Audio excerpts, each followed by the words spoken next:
Hey all, how you doing? Jason Lawrence here. Today, I want to talk about selling new construction. So this video is going to be mainly, not completely, for those new construction salespeople out there. Let me hear you out there, new construction salespeople.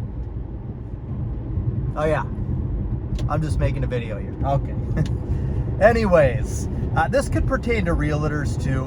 And I mean, if you are building, you're just starting building and selling spec homes, you're essentially your own salesperson. And if you're building homes for customers or spec homes, unless you've got a salesperson working for you, you are the salesperson. So I guess this message is for everybody that's kind of doing that. So the thing I want to talk about is, are you ready if things slow down a little bit? So if the interest rates just got another increase yesterday. Today is the 5th of May, and we just got another increase yesterday on interest rates. In the meanwhile, building prices are still continuing to go up. So at some point, there is gonna be, maybe, I don't know if I wanna call it a breaking point, but a ceiling. And basically, we're gonna have less buyers in the market. And I've already seen certain indicators of this, people that are in the $450,000 and less price point. And in my market, we haven't really been building homes or been able to find a lot and build a home for somebody like that. And it's not that all homes are, if you take a lot and say the lot's going to be between $70,000 and $100,000. That's kind of what they're going for right now. So that means that you've got about $350,000 left for the build.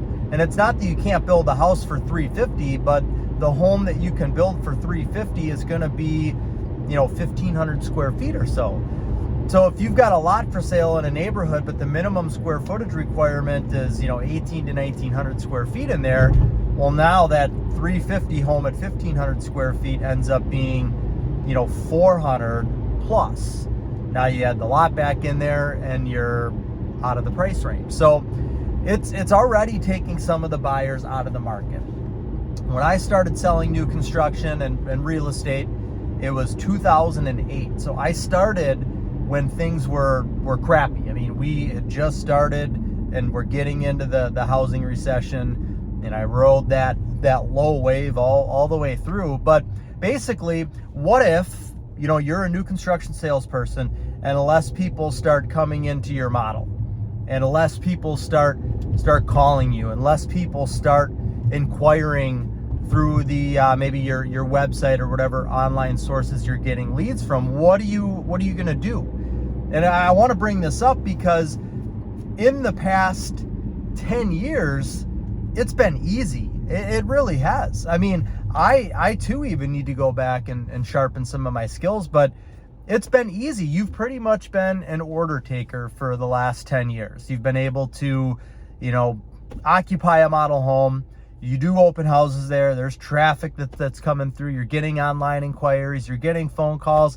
It's been great. And it will be again. And it may still continue to be. I'm not saying that we're going to have any type of an issue here. I don't know that for sure. But it's just something that, every 10 years, it seems like, you go into a little bit of a dip again. Things will be great again. Overall, nothing to be concerned about. But are you ready if we do go into that little bit of dip? And there's a couple ways to be ready for that. Number one is financially, have you been able to kind of take some of the money that you've made and maybe put it away for a rainy day, or for a time period or a year where you're going to sell maybe 5 less homes than you did in the previous years because of how the market is.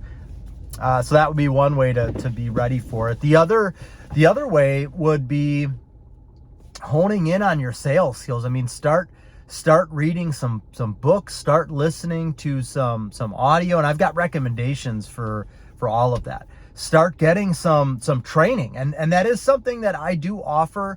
I do offer a consulting coaching service for those who are selling new construction and real estate. I've got some real estate agents that wanted to kind of get into the new construction home market. They wanted to be able to market and sell homes for builders, and wanted to kind of break through from where they were in existing homes into that area. Not that they just solely wanted to go into that, but it's good to diversify. So if you're a real estate agent right now that not only sells existing homes, but you've got experience with new construction, well, you're diversified a little bit more. You've kind of spread your skills. You're gonna be attracting a little more of a group of people than you would be if you only knew one or the other. If you're selling new construction and you're able to get your real estate license, it's something that I would definitely recommend doing. That's how I started. I got my real estate license first.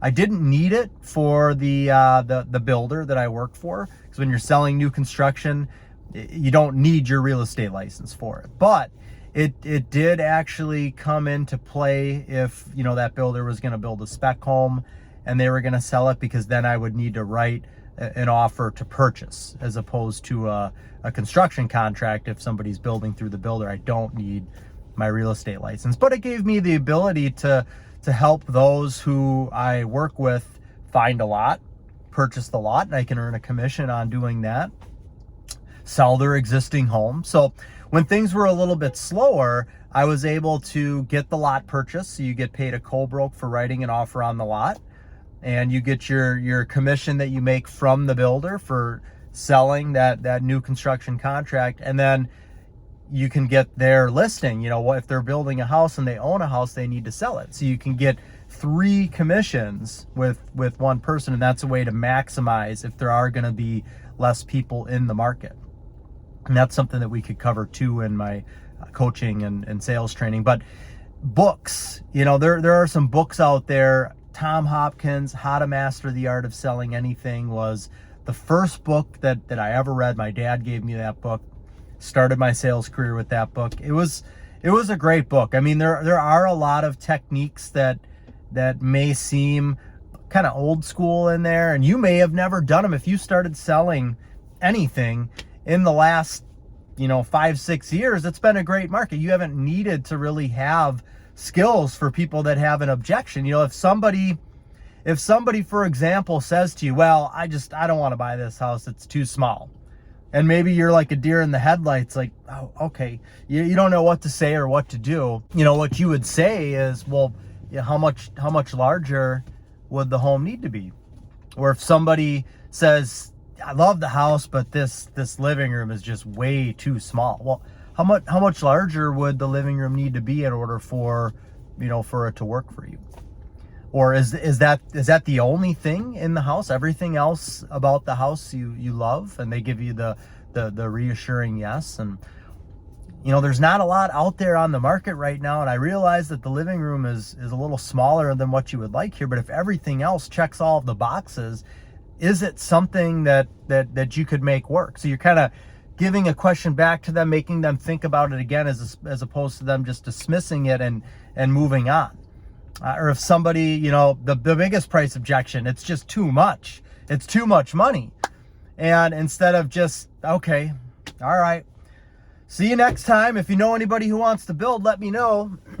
Get some more information from, well, how much too much is it? Meaning, how much more is it than what you are able to spend? And they say $20,000. Well, we can kind of go back to what we had said before. There's not a lot out there. Interest rates are continuing to rise. By the time something's built that is $20,000 less, the interest rates could be that much more.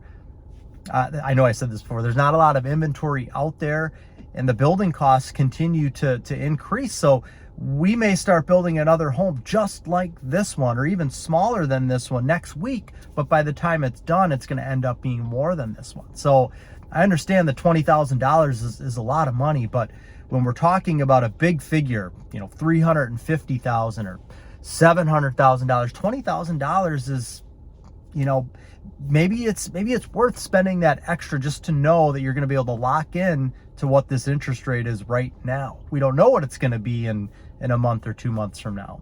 Or if you wait for that right house to come along, I really do have a feeling, and based off of the past history of what's happened the last couple to few years here, like I said, a smaller home than the one that we're standing in that has, less high-end finishes, what have you, not as good of a lot. It's going to end up being more money than this one. So I understand it's $20,000 more than what you want to spend, but really 6 months from now, this could end up being a good investment for you. I scratch the good investment. I don't want to say like this could end up being a good deal. I hate the word deal, but this could end up really being a good decision. That would be the right way to say it. I'm just going to jump in real quick here and let you know if you are interested in any type of sales coaching or consulting, let me know. You can comment. I'll leave my email address in the description below. That is something that I can offer. If you started selling new construction, real estate, within the last 10 years, you don't know what it's like to be slow and to not have people calling and to not have leads coming in through the website and to maybe not have people coming into open houses. So the people that do come in, you've got to do everything that you can to make that sale. And that doesn't mean discounting the price. One thing that's been easy during this 10-year time period is somebody comes in and they say this house is too much or your price is too much. You almost have this attitude of like, okay, whatever, see you later. I got plenty of work out there. I don't need you anyways. And you're not going to be able to do that anymore. Now, in the future, you may be able to again. You need to try to overcome those objections. It's not going to work with everybody. And some people, they're just shopping for that lowest price. So, us personally, we're a custom home builder. We have a reputation of, if you're going to build a custom high-end home in our area, we're one of the top names there, one of the top contenders that you would come and talk with. And our prices aren't, we're not trying to meet a low price point. We're basically saying we can build you what you want. We can be custom, and we're going to build the homes the way that I built my personal home. I'm going to use all those same material. We're going to use I-joists, not a 2x10 for your floor joist. We're going to use 2x6 exterior wall, not 2x4. We're going to use a double hung window, not a single hung window. These are all things that just go into our formula of the homes that we build and have established our reputation of being who we are. So we can't compromise on things like that. We can't try and find areas where we can take shortcuts and reduce expense just to make this work, because that's just not going to help us in the long run. Now, what I just started talking about right now is another type of sales tool. The one thing that you want to be able to do is differentiate yourself from the competition. And in order to do that, you need to be able to tell the customer why you're different. You should have a story, if you could, of how the company started, or what I started talking about right there was kind of our story. Hey, look, we build homes the way that I built my personal home. We use products, materials in those homes that we know are going to withstand the test of time. Because in my personal home, I'm not going to put something in there that I know I'm going to have to replace in the short term. We use all the same people on every house. That way we ensure the quality consistency throughout all of our homes. We're standing in a model home, we'll say. The quality that you see in our model home here and the workmanship that you see in our model home here is exactly what you're going to have in your home, because we use all of the same people. So we're not going to be the least expensive builder. And that's because we're not trying to be. We want to build the best possible house. And we're not going to take a set of blueprints and give them to 3 different electricians, and whoever gives us the lower bid is going to get the house. Because again, that's not going to help us in the long term. You're not going to like that in the long term. Yeah, we may be able to build your house for a little bit less by doing that, but you're not going to have the same quality and consistency that we have in this house. And that's how we maintain that, is by using the same people in every house. So you want to explain why your price is more. You want to show them the value. If your house is $30,000 more than the next guy, you need to be able to show them and tell them why, and convince them, persuade them that this is the way to go. Yeah, it's $30,000 more, but your energy bills are going to be less. You're not going to have to replace this, that, or the other in 10 years. So ultimately, You're in this other house for 10 years. You've been paying higher energy bills the whole time. You've got to replace this, that, and the other. Here we are. We're even. So why not just pay a little bit more right off the bat and not have to worry about issues down the road? You may need to get creative. So if you're not somebody that is posting on Facebook or Instagram or making videos or basically just providing good information for those people who are entering into the new home building market. So for those people that are just starting to think about building a new home, they're coming into this market. If you're putting out good information, not salesy, like come to our model and meet me and we'll do this, that, and the other, just good information. Like this is how the building process works. This is how a construction loan works. That type of content that you're putting out there is going to end up turning in to sales, because you're naturally going to start the more consistency that you have with posting. And this is going to take time. Start doing it right now, because I mean, this could take a whole year to get to the point where you've got a lot of people now interacting on your page. The other thing that I've recommended in videos before is start a Facebook group. New construction home building, Missouri, like whatever town, state that you're in, make it specific to that. New construction home building, Milwaukee, Wisconsin. So if somebody's searching on Facebook about new construction and they see a suggested group pop up for Milwaukee, Wisconsin, well, they know that whoever created that group and whatever content that's in there is going to be relevant to their area. And when you're selling new construction or real estate, you want people that are in your area. So that's another great way to do it. So if you're posting content within the group on your page and you're doing it consistently and you're just posting good information about new construction, you're going to end up attracting conversation. And naturally what's going to end up happening, people are going to ask questions, you're going to answer them, and then you can kind of throw something out there like, hey, you know what, I'm going to be at my model home this weekend. You could come in and talk with me. Or, hey, by the way, I'm actually a home builder. So if you are thinking about building a house, this could be like at the end of a comment back to somebody. If you are thinking about building a house, maybe we could get together and talk. So those, that's a good creative way to do things. One thing that if you're starting off your career right now, when I started in 2008, and this goes to my credit goes to my dad here. My dad, when it comes to his reputation in our industry, my dad has been in this new home building industry for, it's probably 30, at least 35 years now. And he has a reputation of being honest and standing behind his word, not burning bridges with people. He's got a great reputation in the industry. And it's a really valuable thing to have, because if you plan on doing this for the long term, this goes to anybody in the new construction industry or real estate. If you plan on being in your profession for the long term, trust me, there are things that you will do today that will affect you 10 years down the road. And I have an awesome example. So when I started selling new home construction in 2008, it was before we started our home building company. We worked for more of a larger scale home builder. They were more about the price point, more starter homes, things like that. So one of my first customers, they were probably similar age to me, in their 20s. And this is when lots, I bet their lot was probably like $35,000. The build price was probably like $2,000, so they were probably all in for like $250, $300 at the most. I worked with them. They had a great experience. I helped them with their house. We did customize a little bit, but I was a good salesperson. I was available. I wasn't dishonest. I wasn't just trying to make the sale, make my money. And I always had long-term in my head. And so had a great experience there. And that was back in 2008. So that's like 12 years ago, 14 years ago. So 2022. So we're building a house in a subdivision, different subdivision now.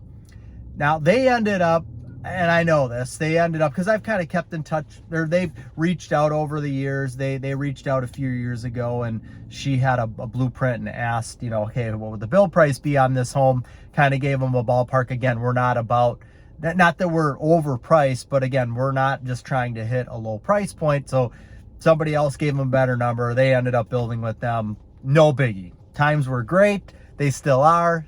No big. Not our type of, not our customer. No problem. So, and then over the years, she just recently referred her cousin to me that was looking to build a home. I didn't end up getting that sale either. He ended up taking another lower bidder, but I have a good reputation with them. And so they'll refer people to us. Well, we're building this home in a subdivision. And before we get the home energized, before power comes out to the house, you don't have any way of pumping out the basement. We have basements here in Wisconsin. We've had tons and tons and tons of rain.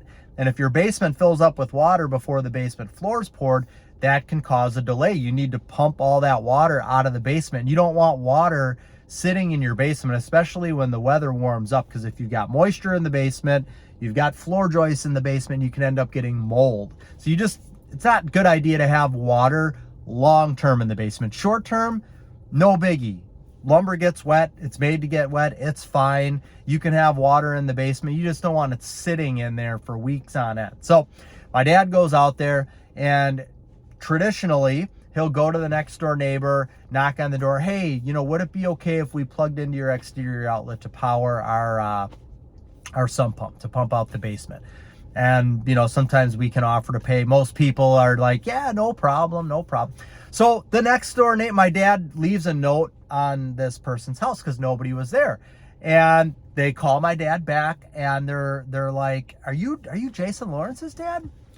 And my dad's like, yeah, who is this? Oh, well, you left a note on our door about using, seeing if you can use our power. Of course you can use our power. And then so my dad goes out there, and Jared, he comes out, the homeowner, he says, hey, look, I've got a trash pump in the garage. I can actually keep an eye on it. I can hook that up for you, pump out the basement. So it ended up, it's just a really cool thing. We were just expecting to plug in there and get power. He offered to just take it upon himself to pump out the whole basement with his pump that he had in the garage, because he's a contractor as well. So he's in the industry. He had a pump like that. So it's just, over the years, you will get paid back on having that long-term vision of being honest and not burning bridges with people.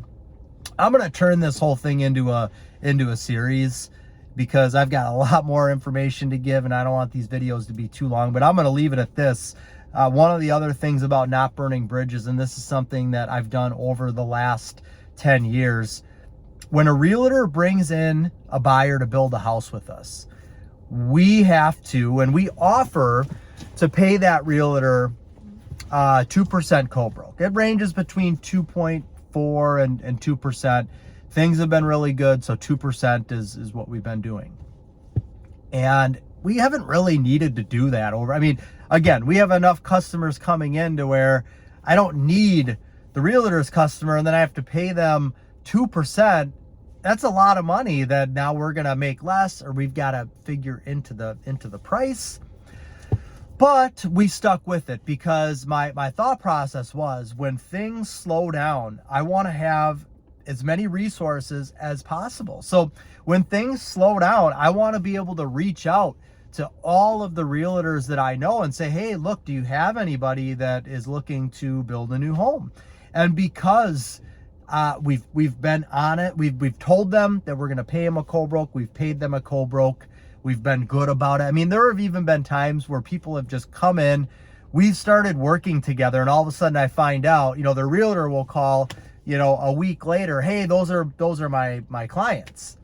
And, the reason I would pay a realtor 2% or 2.4% co-broke is because they're bringing in this buyer. I wouldn't have had this buyer without them. But when somebody comes in, and I've already got the buyer, and now the realtor is coming in, the realtor didn't have anything to do with bringing them to me. But we've made it work. And there are times where the realtor acknowledges that as well. Like, hey, look, I should have called you ahead of time and given you their names. And that's just how it works. If you are a realtor and you don't call the builder ahead of time and tell them, hey, so-and-so is going to be stopping in or contacting you, why does the builder need to pay you anything? You're not the procuring cause. That's just the basic real estate rule. But because of the long-term thought process, if and when things do slow down, I don't want to have had a bad experience out there with a realtor. I told the realtor, you know what, get lost. Sorry, I'm not paying you anything. Because then that realtor is never going to bring anybody into me again. Now, and when times are good, fine, no biggie. But when things slow down, you want to have as many trickle sources as possible, as many different customer paths as possible, and that includes realtors. So that's how I'm going to end this video here. Think long-term. Think about sharpening or getting some sales skills if you don't have them. Again, that's something that I offer. You can contact me. I'll put my information in the details below, and I can explain how some different options would work with doing that. That's all I've got for this video. Thanks for your time. If you don't subscribe to this channel, please do so. Get notified on more videos like this. Take care. Have a great rest of the day, and God bless.